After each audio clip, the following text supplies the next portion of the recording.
Right Hyderabad కోంపల్లిలో అంజలి ఆత్మహత్య కేసులో నిందితుడు శ్రీనుని పోలీసులు అదుపులోకి తీసుకున్నారు. ఆస్తి కోసం అంజలి కుటుంబాన్ని గత కొన్ని నెలల నుంచి వేధిస్తున్నాడు పెద్దనాన్న శ్రీను. అంజలి ఆత్మహత్య ముందు రోజు కూడా ఇంటికి వెళ్లి గొడవ చేశాడు శ్రీను. గతంలోనూ ఇల్లు ఖాళీ చేయాలంటూ వస్తువులు పగలకొట్టి గొడవ చేశారంటున్నారు అంజలి తల్లి అనురాధ. తన కూతురిపై అత్యాచారం చేయడానికి కూడా ప్రయత్నించాడంటూ పోలీసులకు ఫిర్యాదు చేసింది అనురాధ.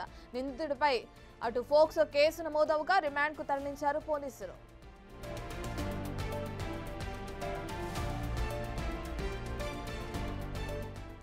హైదరాబాద్ కోంపల్లిలో అంజలి ఆత్మహత్య కేసులో ఇప్పుడు నిందితుడు శ్రీనుని పోలీసులు అదుపులోకి తీసుకున్నారు. అంజలి రాసిన సూసైడ్ లెటర్ కి సంబంధించిన డీటెయిల్స్ ని మనం బిగ్ టీవీ స్క్రీన్ పైన చూస్తున్నాం. ఇప్పటికే తల్లిదండ్రులు కన్నీరు మున్నీరుగా విలపిస్తున్నారు తమ కూతురి ఆత్మహత్యకి సంబంధించి. అయితే ఈ కేసులో నిందితుడిగా ఉన్న శ్రీనుని పోలీసులు అదుపులోకి తీసుకున్నారు. కేవలం ఆస్తి కోసం అటు అంజలి కుటుంబాన్ని గత కొన్ని నెలల నుంచి వేధిస్తున్నట్లు కూడా తెలుస్తుంది. వరుసకు పెద్దనాన్న అయ్యే ఆ శ్రీను అనే నిందితుడు. అంజలి ఆత్మహత్య ముందు రోజు కూడా అటు ఇంటికి వెళ్లి గొడవ చేసినట్లు తెలుస్తుంది శ్రీను.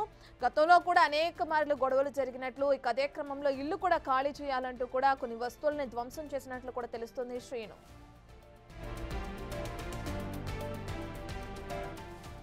నిందితుడి పైన ఇప్పటికే ఫోక్సో కేసు నమోదైంది. కేసుకు సంబంధించిన పూర్తి డీటెయిల్స్ అందించడానికి మా ప్రతినిధి సుజాత అందుబాటులో ఉన్నారు. రెడ్ సుజాత.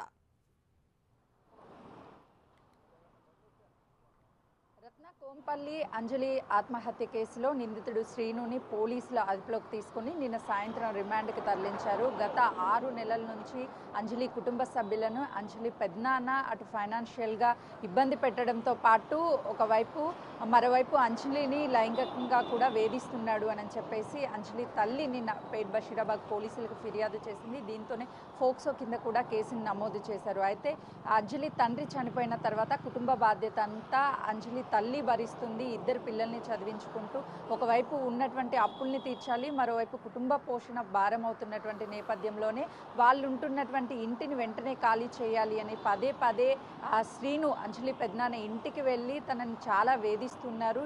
ఆ పరువునంతా కూడా తీసేస్తున్నాడు.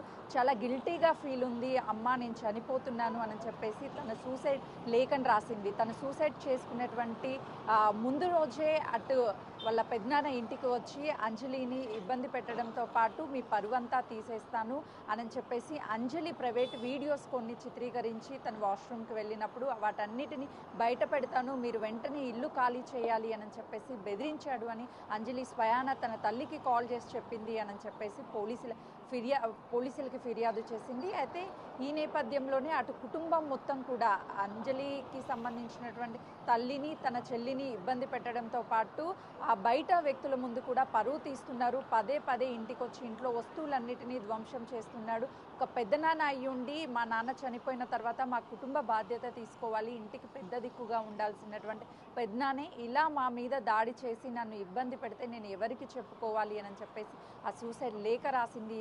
లేఖ రాయడంతో పోలీసులు ఈ కేసుని నిన్నంతా కూడా ప్రత్యేక బృందాలుగా ఆ శ్రీను ఆచూకీ కోసం వెతికారు. ఆ తర్వాత అదుపులోకి తీసుకున్న వెంటనే కూడా రిమాండ్కి తరలించారు. Ratna. Right, thank you Sujatha.